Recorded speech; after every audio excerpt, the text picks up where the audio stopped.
41페이지 321번부터 44페이지 344페이지 이건 이제 44페이지 광유뚝 관련 문제가 유형이 무려 22개 이상이 됩니다. 그러니까 기존에 나와 있던 어떤 유형의 문제보다도 가장 많이 출제가 되었던 문제다. 그만큼 빈도수가 높다는 건데요. 광유뚝 문제 낼 거리가 많아요. 수치에 관련된 것도 있고 어떤 용량에 관련된 것도 있고 이런 것들이 다양하게 되어 있고요. 지금 시험 문제가 단독적으로 개념적으로 보면은 용어 법에서 규정한 용어가 있어요. 부학가스 용어라고 해서 이런 것은 이런 뜻으로 쓰인다. 예를 들면 초저온 용기라 하면 영하 50도가 초점이죠. 영하 50도 이하로 약화 상태로 저장하는 것을 말하고, 또 초저온 용기는 대부분 재질이 뭐 스테인리스 재질로 되어 있고 이중구조로 되어 있고, 이것은 이제 부차적인 것이고, 법적인 용어에서는 마이너스 50도 이하, 이게 이제 핵심이죠. 그리고 또 뭐 충전 용기란 충전량이 얼마? 2분의 1 이상으로 충전된 거. 2분의 1 미만이 되면, 그 밑에 되면 잔가스 용기라. 중용기라고 안 하고 잔가스 용기라고 해요. 잔가스 용기 2분의 1 미만은. 이제 그렇게 법에서 이 기술 분야, 가스의 안전관리 분야에서 사용을 해야 될 용어들을 법에서 규정을 해놨어요. 그거 이제 용어라고 하죠. 법적인 정의 용어라고 하는데, 이 용어 문제도 꽤 많이 나오거든요. 엄청 많이 나오는데, 그 못지않게 단독적으로 광유뚝 문제가 엄청 많이 나왔다. 네, 그렇게 알아두시면 됩니다. 시험 문제가 엄청 많이 나온 거예요. 이해되셨죠? 네. 그리고 지금 피해 저감 설비에서 앞에 풀었지만 플레어스택도 엄청 많이 나옵니다. 플레어스택. 그리고 제독 설비, 제독제 문제도 엄청 많이 나옵니다. 지금 많이 나온 문제가 막 잡다하게 이것저것 나오는 게 아니라 큰 덩어리 개념으로 문제 수가 막 수십 문제씩 나와 있다. 이런 소리입니다. 그래서 분석을 해보면은 10년치 문제가 있다 그래도 거의 매회 건너뛰기로 해서 거의 매회마다 그냥 단골로 나왔던 문제고, 지금 컴퓨터가 무작위 추출하는 CBT 시험에서는 나올 확률이 거의 100%에 가깝다. 이렇게 보시면 돼요. 광유뚝 문제는 무조건 누구나가 우리 반의 시험을 보면 무조건 광유뚝 관련 문제는 무조건 나온다. 그렇게 생각하시면 돼요. 알겠죠? 다른 건 안 해왔어도 이걸 외우고 가면 어쩐다? 무조건 한 개 맞는다. 아이고, 한 개 말고 36개짜리 알려줘요. 이 한 개짜리를 정확하게 출제 확률이 100% 내가 문제를 받더라도, 옆 사람이 짝꿍이 문제를 컴퓨터에서 받더라도 30문제는 정확하게 알고 간다. 그럼 어때요? 그 합격이죠. 무조건. 사실 30문제는 정확하게 알았어. 뭐가 나올지, 뭔 개념이 나올지 100% 확률이야. 그럼 나머지는 반반이라도 어때요? 몇 개 중요한 거 외우고 가면 객관식이니까 확률은 4분의 1이죠. 36개 넘기는 어렵지는 않은 일이다 그 말이에요. 무조건 어렵다 생각하지 마시고, 가스를 외울 때도 잡다하게 외운 게 아니라 이 안전관리 문제를 10년치를 추출을 해놓은 이유가 있어요. 그냥 문제 나야 됐다? 아니에요. 문제만 이런 것이 나왔다? 그냥 이런 것이 있으니까 보세요? 아니에요. 뭐냐면은 얼마나 많이 자주 출제해야 되는가를 보여주기 위한 거예요. 그러니까 어떤 개념 하나 설명했는데 막 20개, 30개 계속 그 개념만 나와. 그건 확률이 뭐예요? 100%예요. 그러니까 여러분들이 가령 암기사항 이렇게 이제 쪽지를 정리한단 말이죠. 노트를 정리해요. 중요 사항이라고 정리를 하면은 많이 나왔다, 자주 나왔다 하는 것부터만 딱 정리를 하세요. 책을 보고. 최소한 몇 개? 10개 이상 나왔어. 그 개념이 계속 반복적으로. 그러면 해년마다 나온 거 아니에요? 맞죠? 10년치 문제가 정리됐으니까 뭐예요? 10개 이상 나왔다 그러면 뭐예요? 해년마다 나온 거예요. 근데 두세 개 나왔어? 그건 뭐예요? 10년에 한두 번 나온 거죠. 그렇죠? 그러니까 확률을 보여주기 위해서 한 문제도 걸르지 않고 내는 거예요. 그렇다면 많이 자주 10개 이상 등장했던 문제들은 무조건 정리해놓고 보는 거예요. 해년마다 나왔다, 매년 나왔다, 어떤 경우는 매 회마다 나왔다. 벌써 종이로 페이퍼로 시험 보는 시절에도 매해마다 나왔는데 컴퓨터에서 추출할 때는 그런 문제는 무조건 어때요? 확률이 무조건 있는 거죠. 그래 안 그래요? 네. 어떤 사람은 재수없게 10년에 한 번 나오는 문제만 60개 골라서 추출한다? 그런 일은 없어요. 네, 그런 확률은 없어요.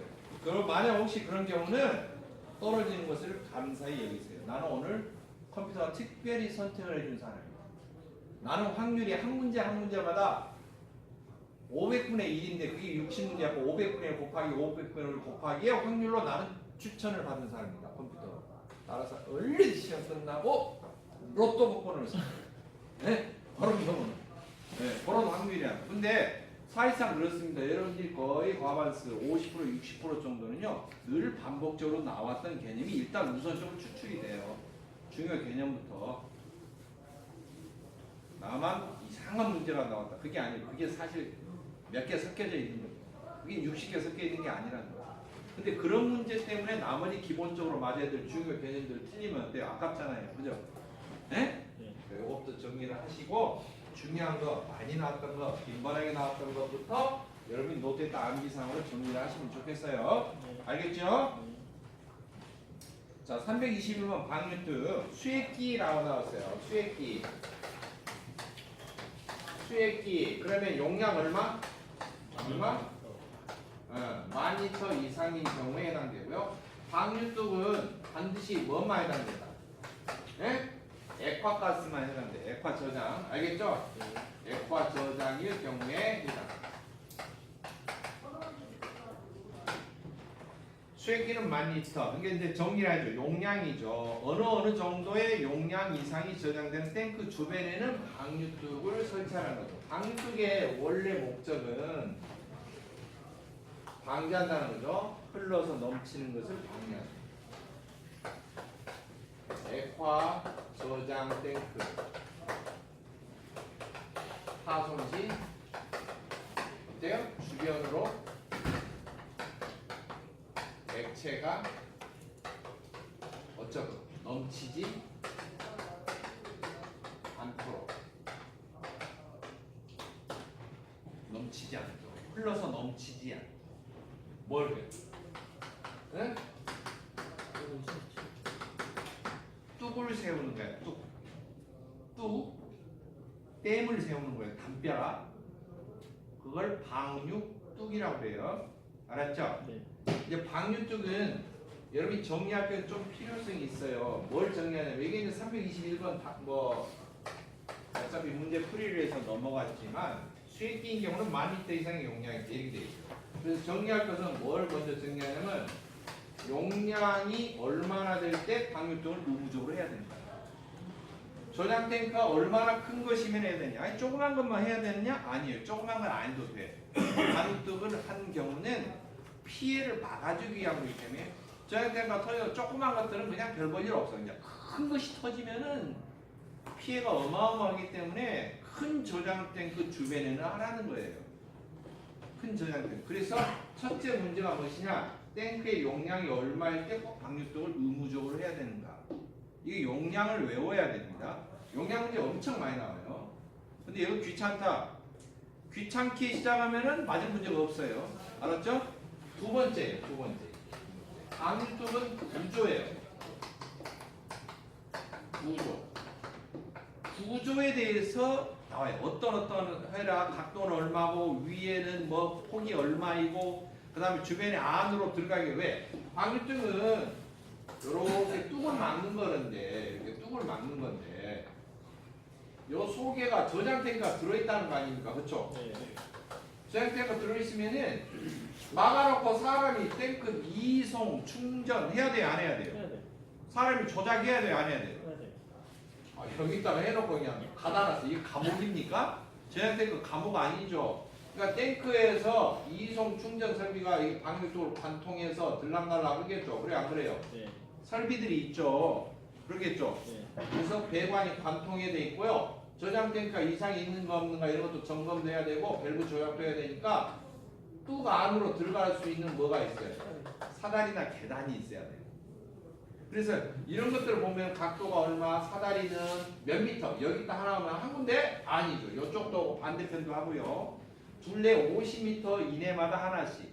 만약 둘레가 50m가 안 되면 양쪽으로 마주보고 하나씩. 그 다음에 여기는 여기다가 이렇게 철망 쳐라 그게 아니에요. 사람이 어떻게 이렇게 걸어갈 수 있어야 돼요. 상부 폭이. 알았죠? 그래서 일정한 폭 두께가 있어야 되고요. 이해하셨나요? 그 다음에 이게 이제 여러 가지 구조예요. 뭐 철근 콘크리트도 되고 콘크리트로 그냥 해도 되고 흙으로 쌓아도 돼.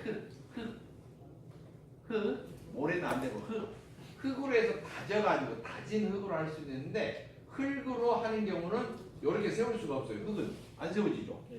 그러니까 이렇게 비스듬해야 돼. 이렇게 안쪽으로도 비스듬히 서로 요렇게 쌓아지는 거죠. 뚝이. 그래서 흙으로 쌓을 때는 어때요? 바짝 못 세우고 이렇게 완만하게 45도 이하로 해라. 성토란 말이 그 말이에요. 흙으로 다져서 조성해서 만든 것일 경우는 45도 이하로 경사를 완만하게 해라. 성토. 그리고 퍼졌을 때는 액체가 바깥으로 어쩐다?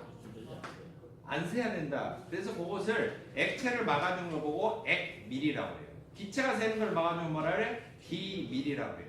알았죠? 기체가 새는 걸 막으면 뭐라고? 기밀. 응? 액체가 새는 걸 막으면 뭐라고? 액밀. 그래서 방류뚝은 기밀한 구조여야 된다. 그러면 틀려요. 액체가 밀폐돼야 된다. 그래서 액밀한 구조여야 된다. 이렇게 해야 되죠. 그러니까 방류뚝 구조 같은 것에 대해서 나오고요. 세 번째로는 주변에 부대 설비예요. 알겠죠? 네. 주변에 무엇들을 설치해야 되는가? 방류뚝 주변에 긴급 차단 장치 같은 거, 뭐 조작할 수 있는 거 이런 것들이 설치가 돼야지 사업자가 다 셀 때까지 이렇게 둬버려. 그게 아니죠. 이충전할 때 밖에서 밸브도 어때요? 차단을 긴급 차단할 수 있도록 이렇게 해야 되고요.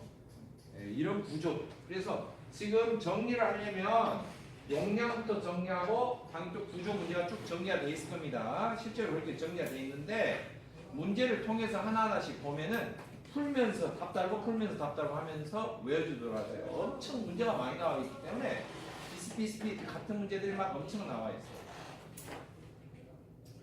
액화가스만 해당된다고 그랬죠? 네. 액화가스만. 자, 용량을 한번 보면 따로 봅시다. 수액기 이렇게 나오면 얼마라고요?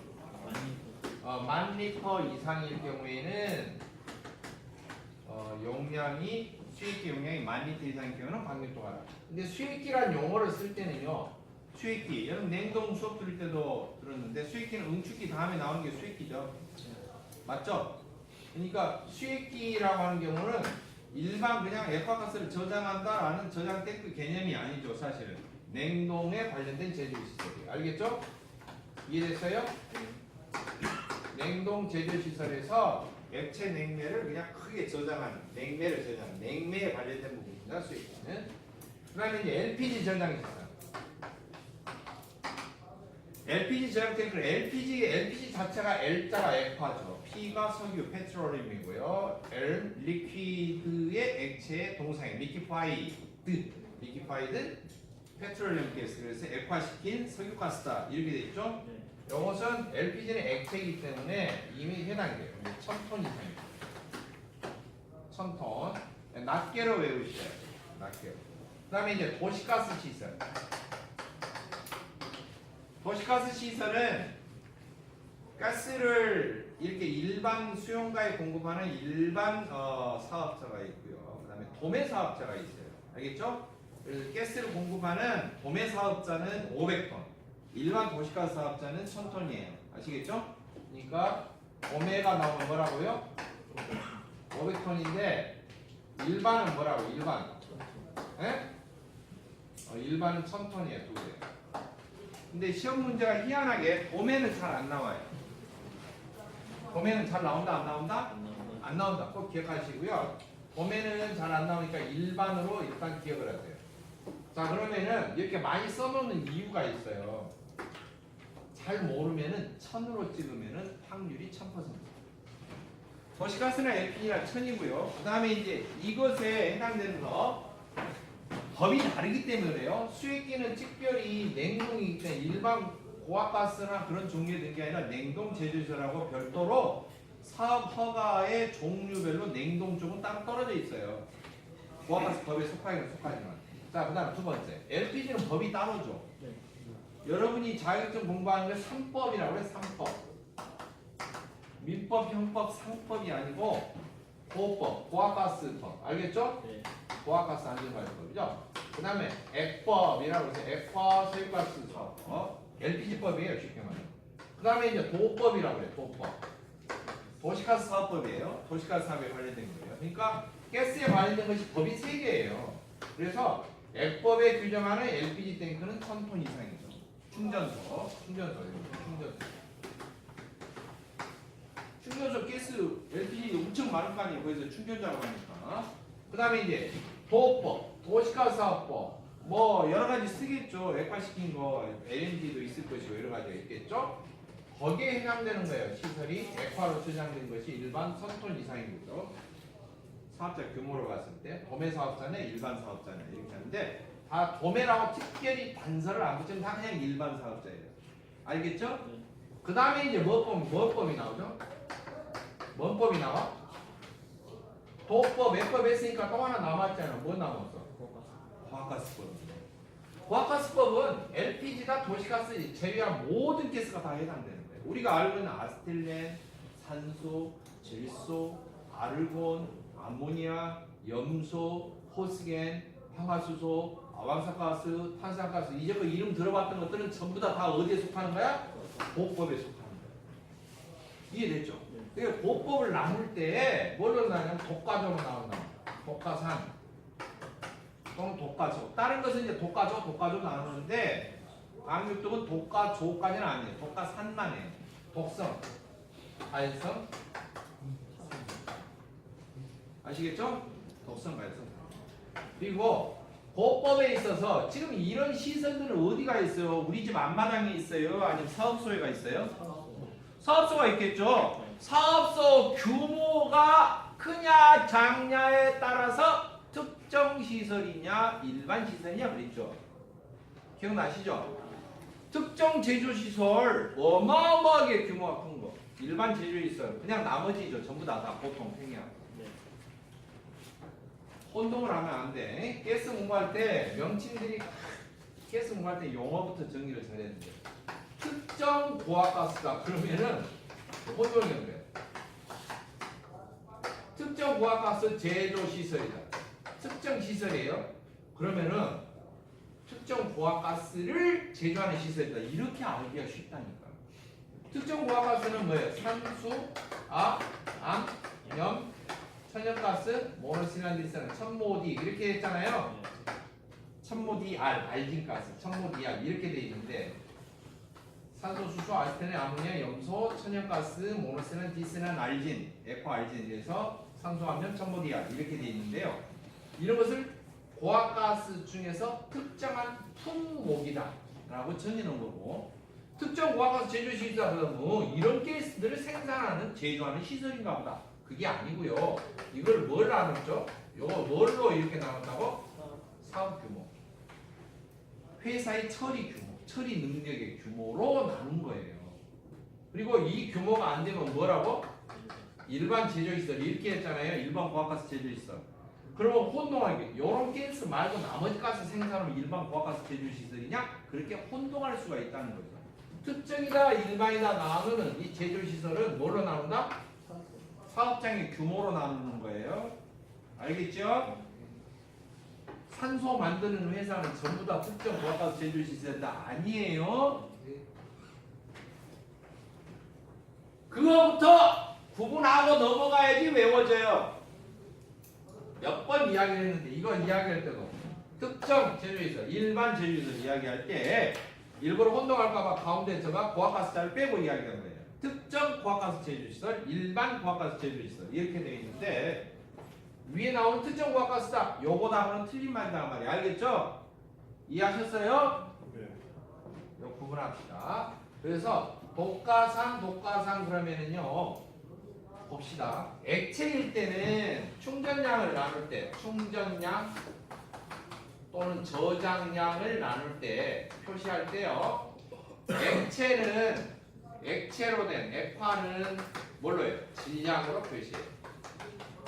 킬로그램이나 뭘로? 톤으로 표시해요. 알았죠? 근데 기체일 때는 기체 다른 말로 그냥 압축가스예요.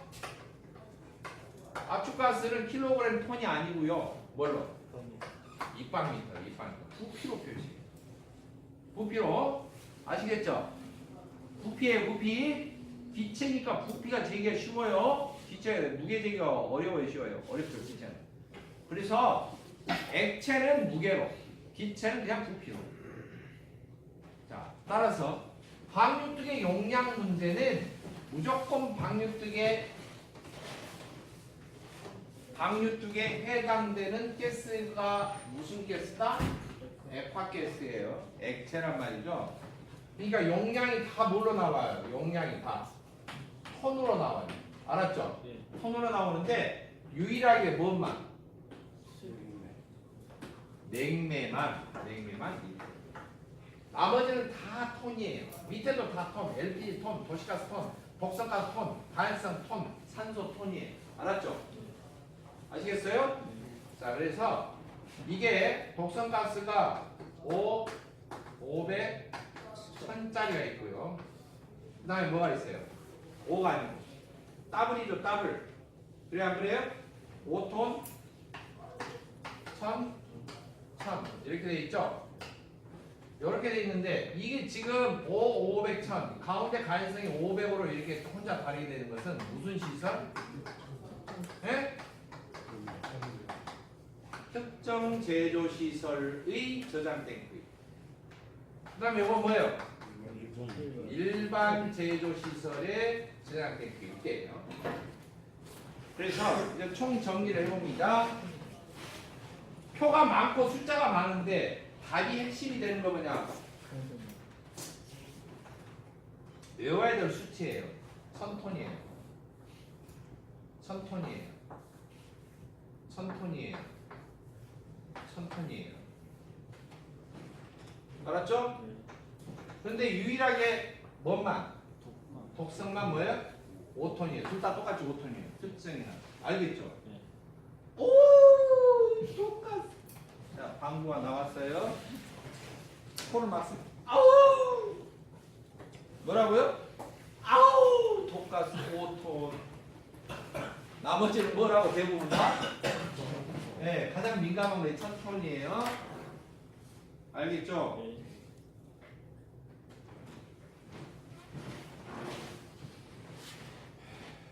연상을 하라고 제가 코를 막으면서 했는데 시험 볼 때 이게 제 모션을 생각. 아우 5톤 독가스, 독성가스 5톤. 알았죠? 나머지는 다 1000톤에. 그러면 아니 여기 특정이 있잖아요. 특정. 아 특정이요. 시험 문제 나올 때 재밌는 게 있어요. 도매일 때는 꼭 도매자 들어가야 된다. 도매자 없습니다. 일반. 그냥 일반인. 도매는 꼭 도매라고 해야 돼.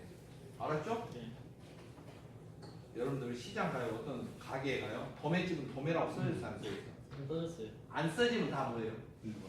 일반 소매집이에요. 소매집이라고 소매 써놔요 안 써놔요?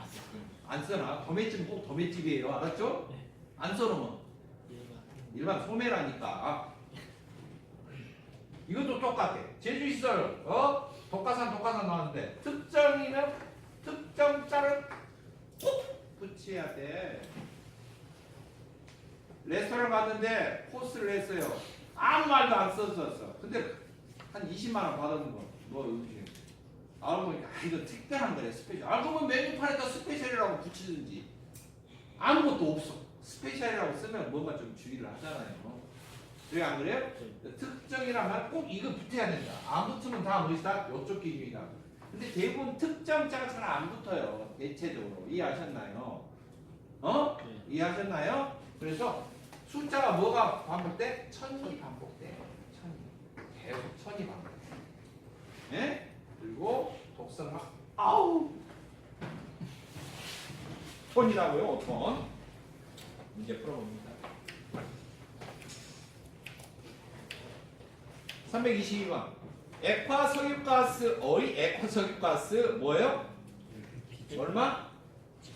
1000톤이 아니라 라번 1000톤. 지금 뭐 300 나오고 300톤 나오고 이제 1000톤이 답이죠? 네. 그 다음 요거 표는 해설에서 표는 계속 반복되는 표니까 똑같은 표예요. 323번. 고압가스 일반 제조에서 저장 탱크를 지상에 설치한 경우 방유독을 설치하는 것. 근데 뭐예요? 액화산소 1000톤이죠. 네. 근데 900톤이니까 해당돼 안 돼? 안 돼요. 안 되죠. 염소 독성이죠. 네. 어떤 사람인지 아니 독성인지 가연성인 경우는 어쩐데요?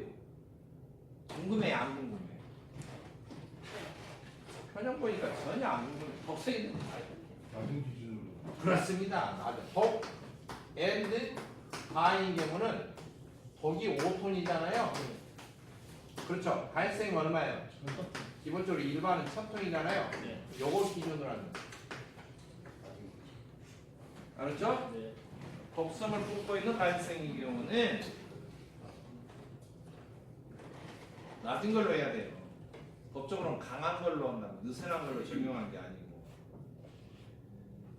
염소는 저장 능력이 4톤이 아니고 뭐예요? 5톤 이상일 때 해당돼. 4톤은 해당 없음.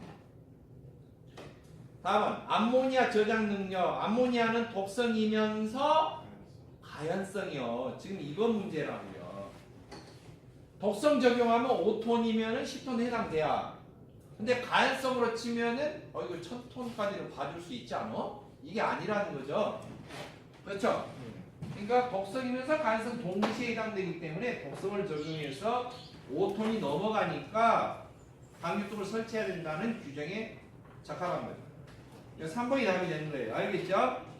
4번 액화질소는 해당돼야 안 돼요? 독성도 아니야, 가연성도 아니야, 뭐예요? 산소도 아니야. 해당 사항에 없다 말이에요. 해당 사항에.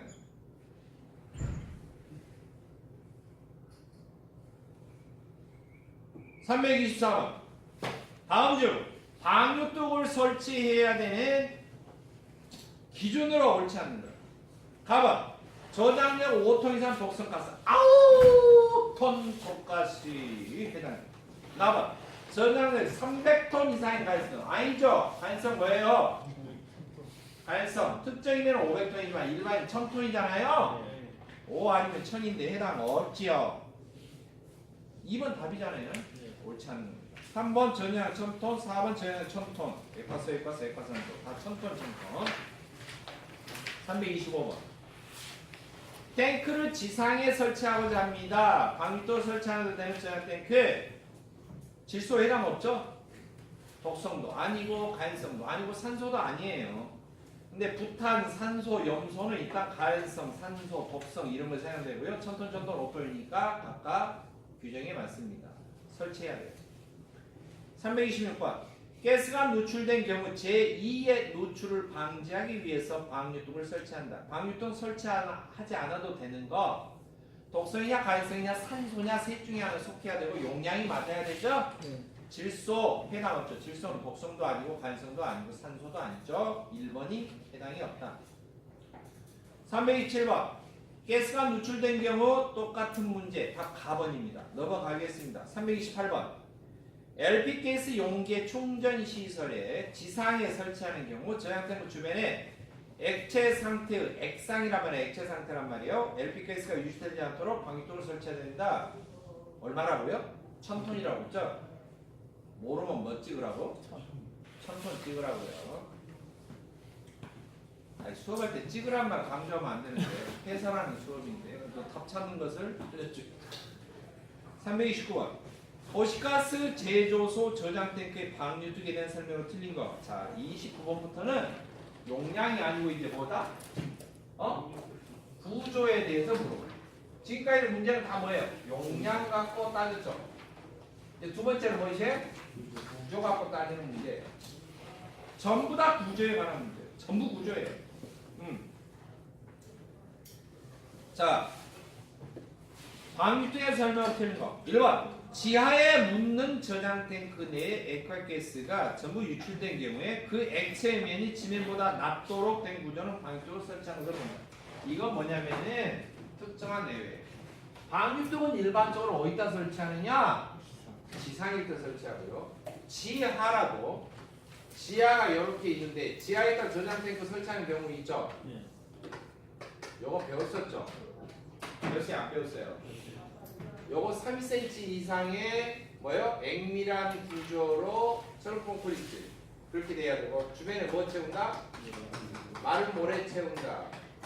상부하고 60cm, 벽하고 3cm 띄고요. 안전벨트 방출간 지상으로 몇 미터? 5m 이상의 등. 이거 했었잖아요. 네. 지금 이걸 말하는 건데요. 여기서 빵 터졌어. 그러면 이 속에 액체가 지면을 안 넘어. 여기까지 차. 그냥. 그러면 방음턱 설치? 안 해도 돼. 근데 재밌는 게 있어요. 이게 아니라 터졌는데 이를 밖으로 넘어. 그럼 어떻게 해야 돼요? 방음턱 해야 돼. 뭔 말인지 알겠죠? 무조건 지하에 들어갔다고 그래서 지하에 들어갔다고 해서 방위턱이 면제되는 게 아니고요. 터졌는데 지하에 그대로 갇혀 있어. 이 정도 크기로 되어 있어. 그럼 방위턱을 안 해도 돼. 별도로. 여기다 뚝을 안 해도 돼. 알겠죠? 자고로 밖으로 퍼지면 안 되니까. 그리고 이제 어쩔 수 없이 지상에 되는 경우는 지상에 액화가스가 된 경우는 주변에다 뭘 설치해? 방위턱을 설치하고 흙으로 한 경우는 뭐예요? 45도로 이렇게 해야 되는 거예요. 알겠죠? 네. 이해됐어요? 네.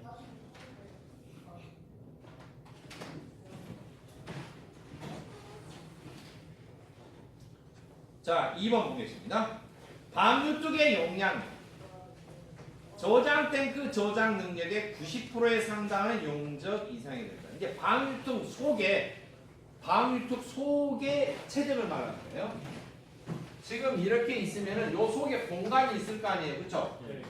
빈 공간의 크기가 저장 탱크 용량 이상이 돼야 돼요. 저장 탱크가 터지면은 속에 액체를 다 담을 수 있는 용량이 돼요. 그게 기본이에요. 그러나 산소일 경우는 산소 탱크일 경우는 60%만 갖춰도 돼요. 산소는 터져도 넘어도 금방 증발해서 어떻게 되죠? 공기 중으로 포함되죠. 신선한 공기가 되죠. 아마존 밀림이 생기는 거죠. 그래요, 안 그래요? 네. 그러니까 산소는 100% 용량이 안 돼도 돼. 방위뚝의 속에 체적이 60%만 갖춰도 되고요. 저장 탱크가 많아. 한 개가 아니야. 막 2개, 3개 됐어. 2개 이상이 되었어. 그러면 어떻게 하냐면은 하나는 최대로 큰 것을 산정을 해요. 그리고 나머지를 어때요? 싹 합산해서 그것에 몇 10%씩 가산을 해요. 알았죠? 이해하셨나요? 저장 탱크 중에서 최대로 큰 거 하나 플러스 나머지는 뭐라고? 10% 이렇게 하는 거예요. 그래서 이제 그 수치를 외워주시면 되겠다. 방유뚝의 재료는 3번입니다. 철근 콘크리트, 금속, 흙, 철골, 철근 콘크리트 뭐 이런 거 등등 여러 가지를 쓸 수가 있어요. 한 가지로 규정된 게 아니에요. 그러나 꼭 지켜야 될 게 있어. 액체가 새면 안 돼. 액체가 밀폐가 돼야 돼. 그래서 액밀한 구조여야 된다. 4번 아시겠죠? 자, 요 문제는 틀린 거 골라라고 했으니까 2번이에요. 원칙적으로 저장 탱크, 액화 저장 탱크를 전체로 담을 수 있는 크기여야 된다라는 거예요. 방위턱의 크기가. 이해되셨죠?